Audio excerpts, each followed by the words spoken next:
The end of the year, which means it's a good time to talk about my favorite games.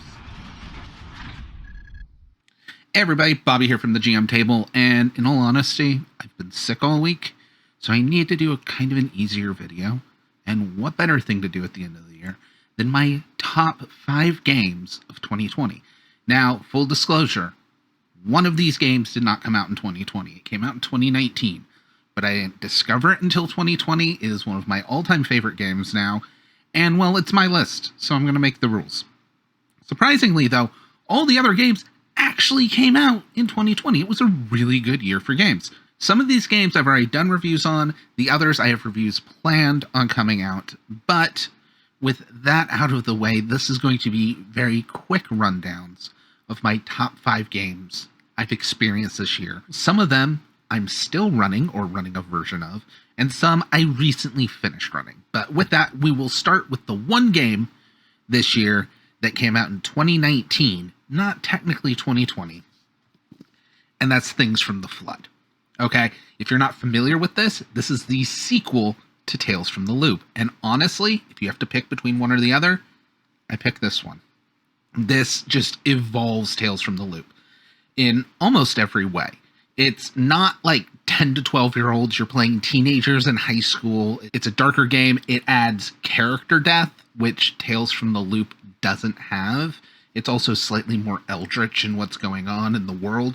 But I don't even play in the world. The evolution to the mechanics, this game I figured out how to hack where I can play it in almost any system, which is where our upcoming books that come out, and Tales from 2000 was originally based on the rules from Things from the Flood that we evolved from. So this had to make the list because this is one of my all-time favorite games now, even if it came out technically last year.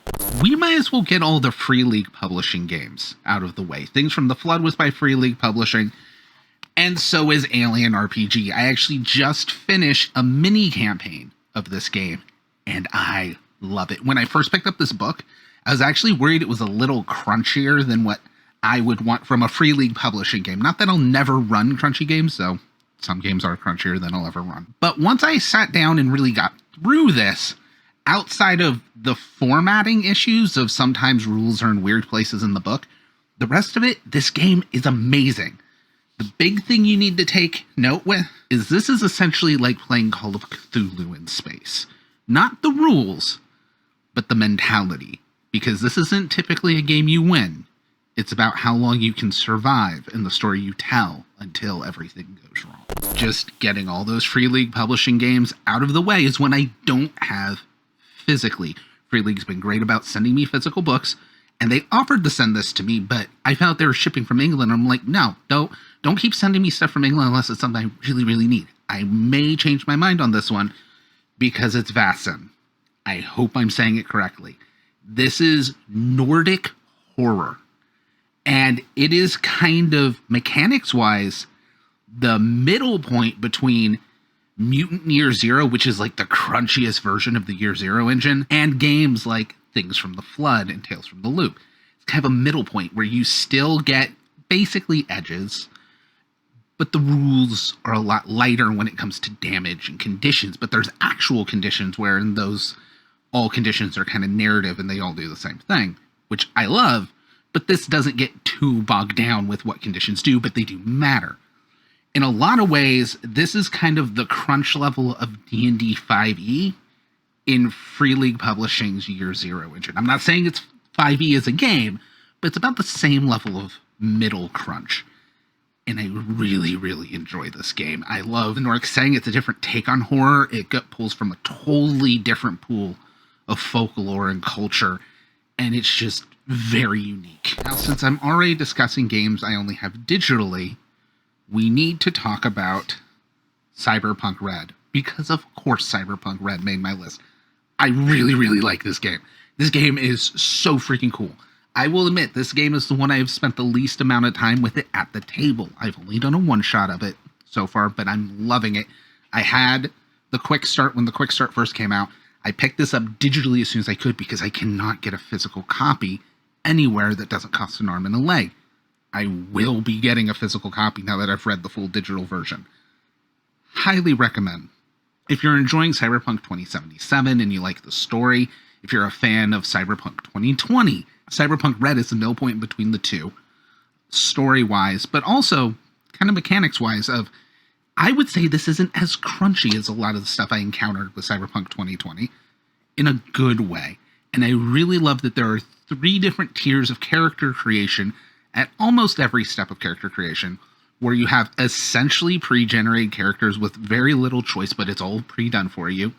A middle-of-the-road section where there's skill lists and suggested like attribute banks you roll on and everything. And then part 3 is the older Cyberpunk style where everything's completely open-ended. You can do whatever you want, and you can also really, really screw up your character if you don't know what you're doing.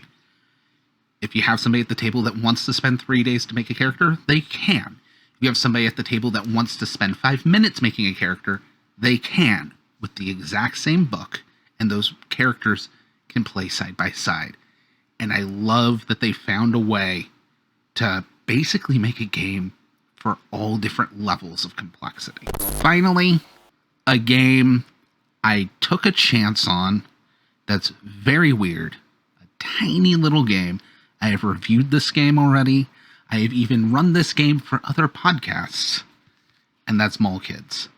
I love this game. I love this game so much. It is actually a GM-less game where everyone's kind of the GM, while at the same time everyone's a player.